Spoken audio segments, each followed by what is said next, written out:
Buenas tardes, maestra Soraya y maestra Julieta. Nosotros somos el equipo 3. El equipo 3 está integrado por José Manuel y por Luz Usec. Y estas son nuestros resultados de nuestras experiencias prácticas en el primer parcial. Esta es nuestra experiencia práctica 1, la cual lleva por nombre preparación de indicadores ácido, base y determinación de acidez en muestras comerciales con indicadores caseros. Los objetivos de esta práctica es aplicar el método científico para saber si una sustancia nos puede servir o no como un indicador, reconocer el carácter ácido o básico de una sustancia con ayuda de diferentes indicadores, estudiar los diferentes virajes que presentan los indicadores caseros en presencia de algunas sustancias con las que estamos muy familiarizados en medio ácido y básico. Estos fueron nuestros resultados. También estos fueron nuestros resultados y ahora explicaremos un poco más los resultados. Nuestros resultados para mi experiencia práctica en específico fueron los siguientes. Yo usé las sustancias marcadas, que son la lejía, el jugo de limón, el bicarbonato, el vinagre, la aspirina, el antiácido y el agua destilada. Con mi papel indicador de col morada, yo registré un pH en la lejía, no lo registré, porque no se pintó de ningún color, al contrario, se despintó. En el jugo de limón, registré un pH de 6, tenía un color rosado. En el bicarbonato, un pH de 9, tenía un color azulado. En el vinagre, un pH de 4, tenía un color rojizo. En la aspirina, 7, se mantuvo morado.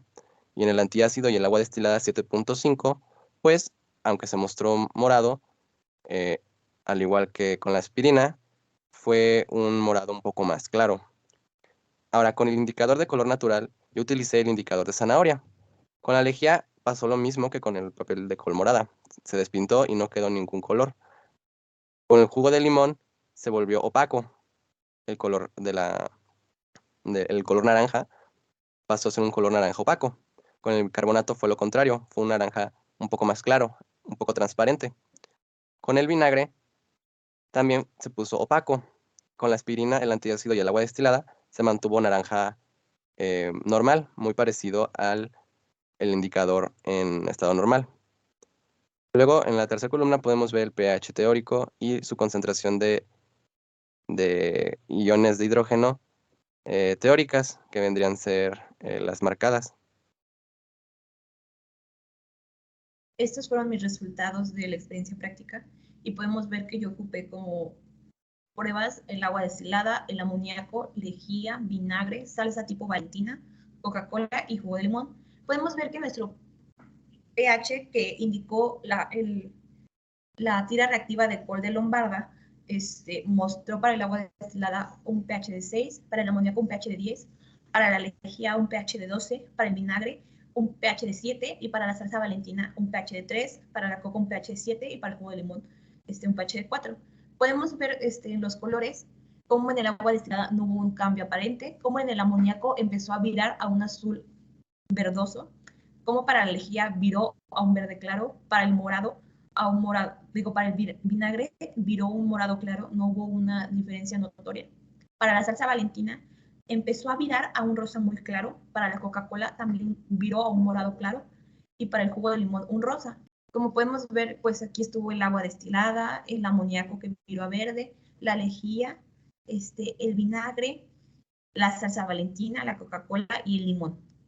Y tenemos que los pH históricos de estas soluciones es 5.8 para el agua destilada, 11.2 para el amoníaco, la lejía es de 12, el vinagre es de 2.4 a 2.9 según sea pues como tal la marca del vinagre, la salsa Valentina tiene un pH de 3.59, la Coca-Cola es de 2.3 a 3.30 y el jugo de limón es de 2. Y podemos ver que aunque hay una inconsistencia, en algunos casos es mínima, como en el agua destilada, y en otros casos sí es un poco notoria, como la del amoníaco y la del jugo de limón.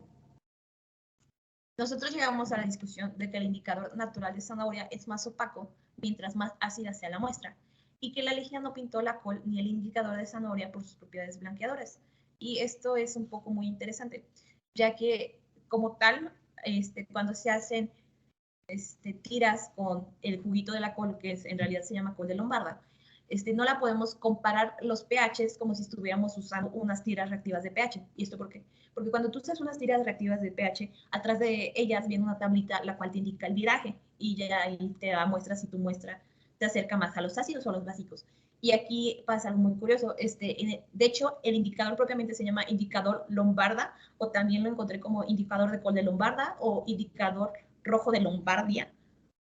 Y aquí podemos ver que entre más sea el medio ácido, va a empezar a titular como colores magentas, rosas, naranjas, mientras que sea más básico, va a empezar a irse a los azulados, a los amarillos, y en los colores neutros va a tratar de un morado claro. No va a haber un cambio aparente como los podemos ver en algunas situaciones. Como conclusiones, podemos decir que el indicador de col es un buen indicador natural, a diferencia del de zanahoria. ¿Por qué es esto? Porque la zanahoria no muestra un cambio de color. En el medio que lo pongas, a no ser que sea lejía, porque ya vimos que como la lejía tiene efectos blanqueadores, despinta los colores naturales. Pero mientras no sea lejía, no importa o un agente igual de fuerte o con propiedades blanqueadoras, todo lo va a pintar de naranja.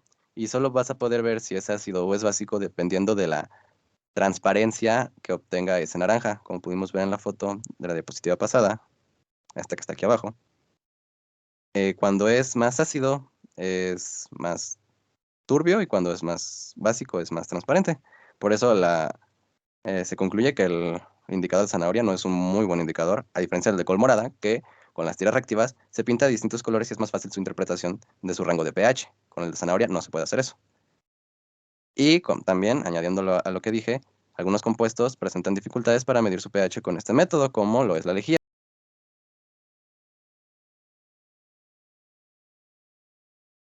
Esta es la bibliografía que tomamos. Esta es nuestra experiencia práctica 2, la cual se titula Titulación de ácido base. Los objetivos de esta práctica es realizar una titulación de un ácido con una base usando indicadores naturales. Los resultados pertenecen a mi compañero y son estas imágenes aquí arriba, y son 1.4 mililitros, 2.2 y 1.2, mientras que mis resultados son 2.3, 3.4 y 1.7 mililitros de ácido muriático. Como podemos observar, en el primer caso, el viraje de color es azul, y en el segundo caso es un viraje de color hacia rosa. Y como podemos ver en las mías, pasó de ser un verde claro a un rosita muy claro, mientras que en las muestras 2 y 3, abajo se tuvo como un color gris, un verde y luego un rosa. Estas son nuestras discusiones.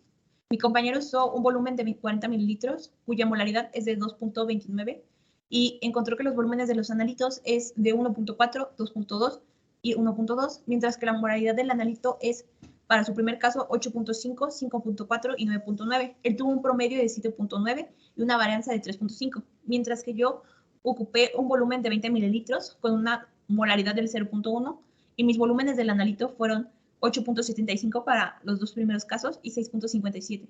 Tuvo una molaridad de 0.22 para los dos primeros casos, y para el tercer caso una molaridad de 0.3. ¿Por qué no se corresponden nuestros datos? Es muy fácil de contestar esta pregunta. La respuesta más lógica a la cual podemos llegar es a los instrumentos que utilizamos para la realización de esta práctica. La titulación es un método que requiere de mucho... ¡Ay, se me olvidó la palabra, maldita sea! ¿Cómo se llama? Que tienes que ser muy preciso. Bueno, ¿por qué no se corresponden nuestros datos? Nuestros datos no se corresponden sencillamente por los instrumentos utilizados para la realización de esta práctica. El método por volumetría en la titulación requiere de unos datos muy precisos y de mediciones muy precisas. No es complicado hacer un análisis por volumetría, pero es necesario tener los instrumentos adecuados para poder hacer las mediciones correctas, ya que, por ejemplo, en mi caso, la balanza con la que yo contaba le costaba muchísimo, muchísimo trabajo pesar 1 gramo.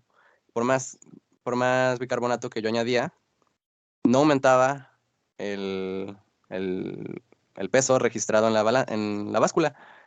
Hasta que añadía bastante, pasaba de 0 directamente hasta 10 o un número más grande. Entonces tuve que ideármelas para poder pesar 1 gramo de bicarbonato, pero se veía claramente que no eran las mismas cantidades de bicarbonato. Por eso la varianza de mis experimentos es tan grande y mis molaridades salen también muy grandes.